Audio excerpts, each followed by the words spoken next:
Как един хърватин дойде в България и защо? Този въпрос и аз го питах много пъти. Никаква връзка, нищо не има и нямам у този живот с България. Обаче, знаете, за Господа нищо няма невъзможно. И той нещо, kad реши, всичко ще стане. И е така леко, и така е с мен. Даже много съм щастлив, що ме Господ изпрати точно в България. Знаете, България е 6-та държава, в която аз живеем у този мой живот. 6-та? 6-та. Ма как получи посланието, че трябва да дойдеш тук?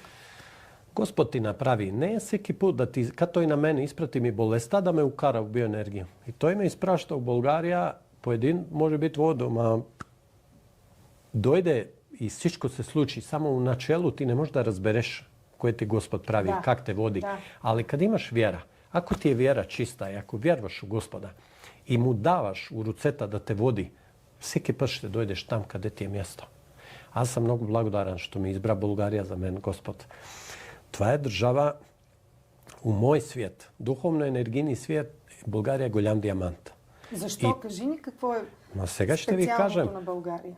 Какво е специално? От това, какво е специално, може би ми трябвало 2 дена да разказвам на вас моето видение, кое е специално. Аз само знам, откако аз дойде в България, да аз започна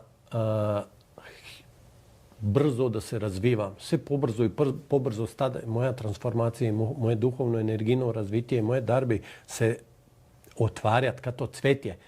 Е така на слънце. Това се случва в България. България е държава преди всичко, koja е пазена. Пазена е, коя аз знам, от баба Ванга, от Свети Иван Рилски, от учителя Бенсо Дънев, Петър Дънев и от много още други ваши български духовни учителя. Те пазят. Други държави нямат такъв късмет. Нямат. Много е по-различно. Значи, мое тяло физически се чувства по един начин в България, а друго, що минем граница с Сърбия и тръгнем към Хърватия, е по-различно. Тук се чувстваш по-добре, така ли?